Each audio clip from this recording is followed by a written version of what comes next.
کیا بندوں کے شکر کی بھی اسلام کے اندر صورتیں ہیں کہ بندہ اگر کوئی احسان کرتا ہے، کسی بندے کی طرف سے ہم پر احسان ہوتا ہے، کوئی مدد ملی، کوئی اس طرح کا کام اس نے ہمارے ساتھ کیا، تو کیا اس کا بھی شکر ادا کرنا چاہیے یا نہیں کرنا چاہیے، یا بندوں کے احسان پر اس کا شکر ادا کرنا، اس کا کیا حکم؟ دیکھیں، بندوں کا شکر ادا کرنے کا بھی حکم تو ہے اس کا بھی، جی اور اس کی اگر تھوڑا سا اگر ہم اپنے دین کے پورے اس میں بیک گراؤنڈ کے اندر دیکھتے ہیں تو جیسے نبی کریم صلی اللہ علیہ وآلہ وسلم کی ذات مبارکہ ہے، آپ کا شکریہ ادا کرنے کا ہمیں حکم ہے.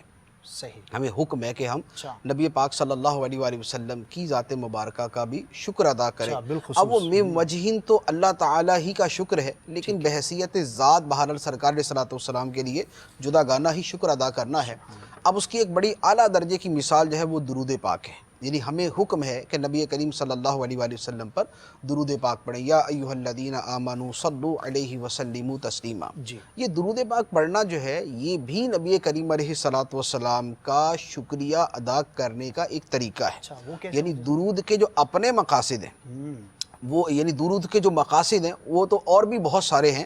نبی کریم علیہ السلام کی ذات مبارکہ کی مطلقاً تعظیم مقصود ہے، صحیح. آپ سے محبت کا اظہار مقصود ہے.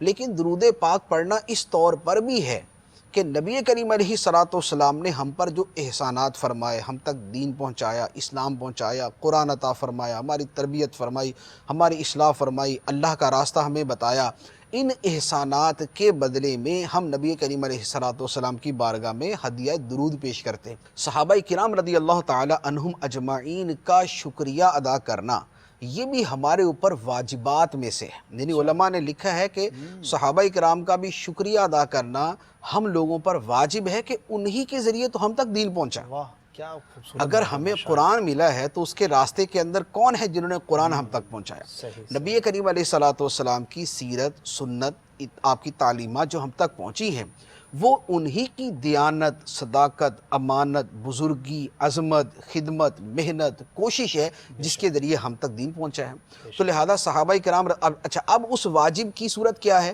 کہ جب ان کا نام لیا جائے تعظیم کے ساتھ لیا جائے، سبحان. ان کی بے ادبی سے بچنا واجب ہے.